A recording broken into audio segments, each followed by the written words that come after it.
আকাশবাণী কলকাতা, স্থানীয় সংবাদ বলছি পাঞ্চালী রয়। আপনারা দেখছেন বাংলা দর্পণ সংবাদ। চলুন শুরু করা যাক আজকের গুরুত্বপূর্ণ খবর।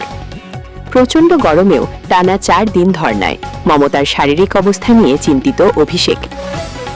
ইলেকশন কমিশন, পশ্চিমবঙ্গের এসআইআর নিয়ে অসন্তুষ্ট কমিশন, প্রশাসনকে কড়া বার্তা জ্ঞানেশ কুমারের।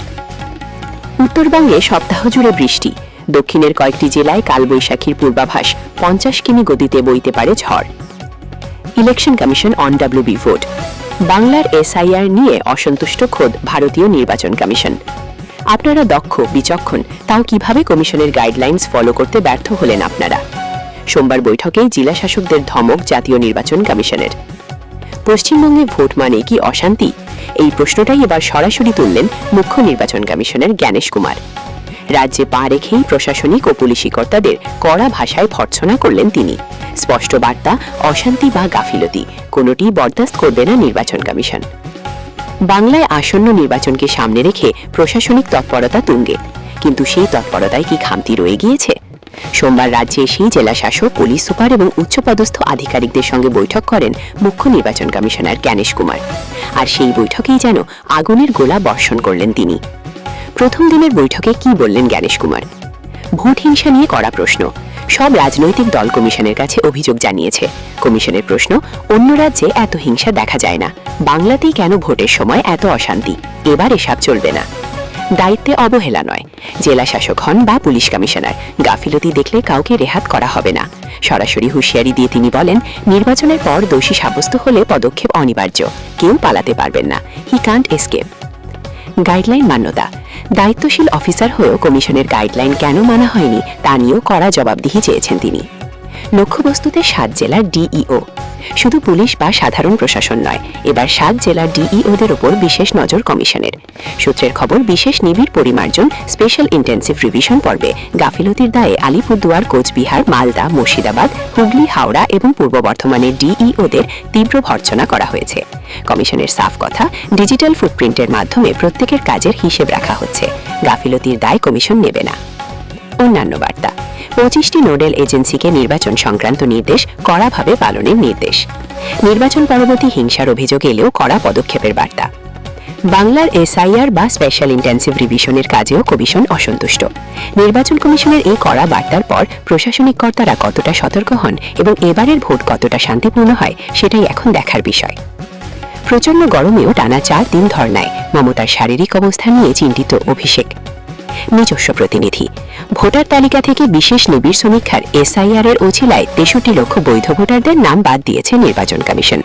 বৈধ ভোটারদের নাম বাদ দেওয়ার প্রতিবাদে গত 6 মার্চ থেকে ধর্মতলার মেট্রো চ্যানেলে অবস্থানে বসেছেন তৃণমূল সুপ্রিমো মমতা বন্দ্যোপাধ্যায়। সোমবার 9 মার্চ ওই ধর্না চতুর্থ দিনে পা রেখেছে। মঞ্চ থেকে তৃণমূল নেত্রী ঘোষণা করেছেন মঙ্গলবারও ধর্না চলবে। আর ওই ঘোষণার পরেই মঞ্চে দাঁড়িয়ে দলনেত্রীর শারীরিক অবস্থা নিয়ে খানিকটা উদ্বেগ প্রকাশ করতে দেখা গেল তৃণমূলের সর্বভারতীয় সাধারণ সম্পাদক অভিষেক বন্দ্যোপাধ্যায়।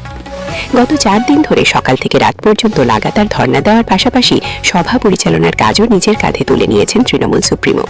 মঞ্চে বক্তাদের মাঝে নিজে লাগাতার বলে চলেছেন, তীব্র গরমেও ক্লান্তি নেই, তার মাঝেই সাংগঠনিক ও প্রশাসনিক দায়িত্ব সামাল দিচ্ছেন, ফোনে প্রয়োজনীয় নির্দেশ দিচ্ছেন। এদিনও প্রচণ্ড গরমে ধর্না মঞ্চের সামনে এক মহিলা অসুস্থ হয়ে পড়েছিলেন, নিজে উদ্যোগ নিয়ে তার শুশ্রূষার বন্দোবস্ত করেছেন। অশান্তি পাকানোর উদ্দেশ্য নিয়ে পার্শ্ব শিক্ষকদের একাংশের বিক্ষোভ ও বিজেপি কর্মীদের লিফলেট বিলির ঘটনাও দারুণভাবে ট্যাকেল করেছেন, মাথা ঠান্ডা রাখছেন। এদিন মঞ্চে দাঁড়িয়ে মমতার শরীর নিয়ে উদ্বেগ প্রকাশ করতে দেখা যায় তৃণমূলের second in command Abhishek Bandyopadhyay. ভাষণ দিতে গিয়ে তিনি বলেন, আমি দিদিকে অনুরোধ করব, 4 দিন হয়েছে, আপনি মানুষের স্বার্থে রাস্তায় থাকতে চান, কিন্তু বাংলার 10 কোটি মানুষের স্বার্থে আপনার সুস্থ থাকা অত্যন্ত জরুরি।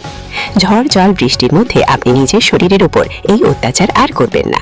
তৃণমূলের ছাত্র যুব তো রাস্তায় আছে, আমরা তো ময়দানে আছি। 1 লক্ষ BLA2 আছে, 3300 অঞ্চল সভাপতি আছে, 1 লক্ষ বুথ সভাপতি আছে, 3500 ওয়ার্ড প্রেসিডেন্ট আছে, বুথে বুথে তৃণমূলের প্রহরী আছে।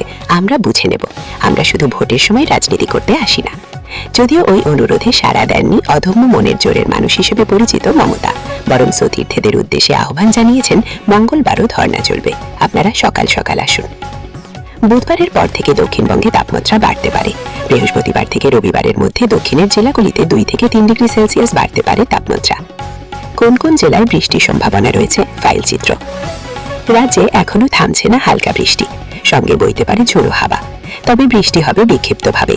দক্ষিণবঙ্গের কয়েক জেলায় কালবৈশাখী হতে পারে, তবে বুধবারের পর থেকে বৃষ্টি কমবে। যদিও উত্তরবঙ্গে সপ্তাহ জুড়েই চলবে ঝড় বৃষ্টি, কোথাও ভারী বৃষ্টির কোনো সম্ভাবনা নেই। সোমবার সকাল থেকে কলকাতা সহ রাজ্যের প্রায় সব জেলায় আকাশ ছিল মেঘলা, কোথাও কোথাও বিক্ষিপ্তভাবে বৃষ্টি হয়েছে। আলিপুর আবহাওয়া দপ্তর জানিয়েছে মঙ্গলবারেও দক্ষিণবঙ্গের সব জেলায় হালকা বৃষ্টির সম্ভাবনা রয়েছে, তবে জেলার সব জায়গায় হবে না। সঙ্গে বিক্ষিপ্তভাবে কিছু জেলায় ঘন্টায় 30 থেকে 40 কিলোমিটার গতিতে ঝোড়ো হাওয়া বইতে পারে। পুরুলিয়া, পশ্চিম বর্ধমান, বীরভূম, মুর্শিদাবাদ, পূর্ব বর্ধমান, নদিয়ায় ঝড়ের গতিবেগ 50 কিলোমিটার বা তার বেশি হতে পারে। এই জেলার দু এক জায়গায় কালবৈশাখীর মতো পরিস্থিতি তৈরি হতে পারে। বুধবারের পর থেকে দক্ষিণবঙ্গে তাপমাত্রা বাড়তে পারে।